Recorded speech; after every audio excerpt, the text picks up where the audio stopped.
MPs, mainly from the majority Kenya Kwanza side, have however said that despite the phone calls, the finance bill cannot be dropped, only proposals that have been met with backlash. I see some social media riots.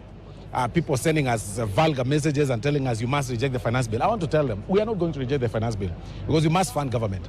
But we're going to reject contentious clauses. Clauses about the bread are debatable.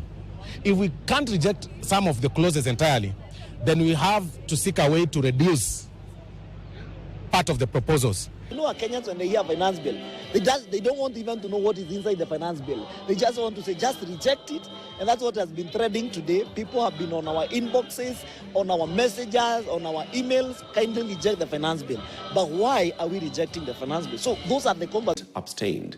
KTN senior political affairs reporter Daniel Kariuki was in Parliament and he filed this report.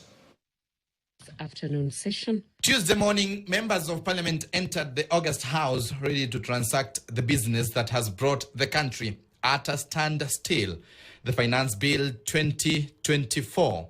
We are very many in this House. And immediately they embarked on amending the Finance Bill and passing clause by clause. Finance Chair and Molo MP Kimani Kuria introducing amendments seeking to remove the contentious parts that have been subjected to criticism.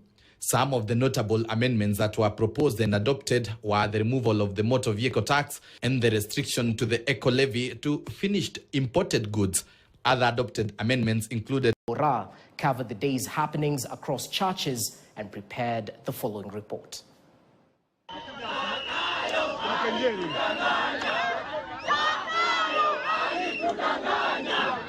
A crowd of Gen Zs chanted outside ACK Church Nyahururu as the president made his way to church.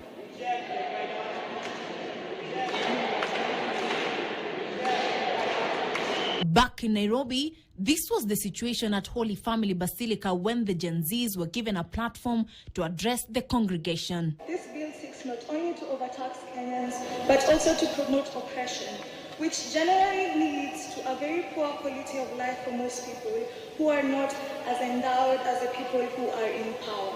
The support from the church as a whole is an important thing when it comes to ensuring the agenda of rejecting the Finance Bill 2024 is successful. With their shoulders high, they remained on course as planned in their schedule. Reject the Finance Bill. Reject the Finance Bill. Reject the Finance Bill. Reject the Finance Bill.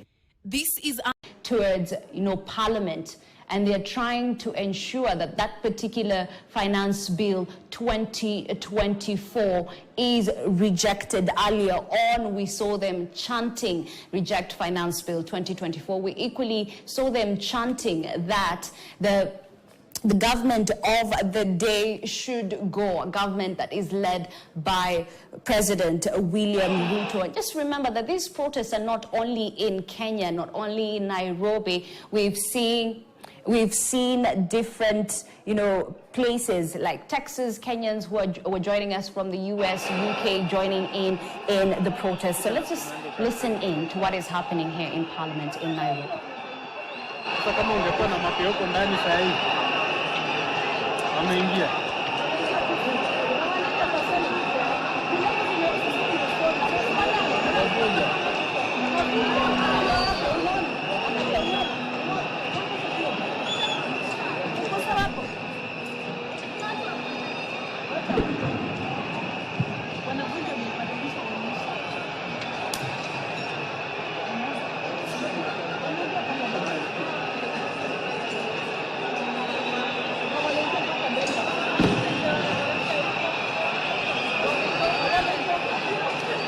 Bill has passed, regrettably resulting in the loss of life, destruction of property, and disintegration of constitutional institutions.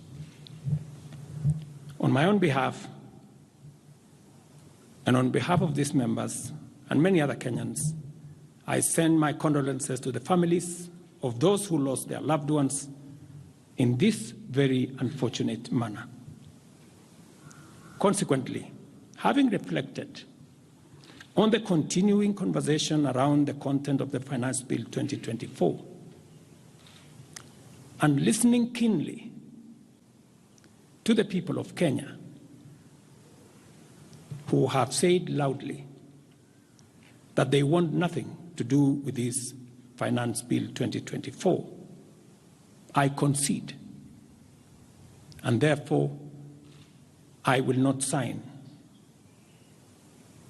the 2024 Finance Bill, and it shall subsequently be withdrawn, and I have agreed with these members that that becomes our collective position. Thank you very much.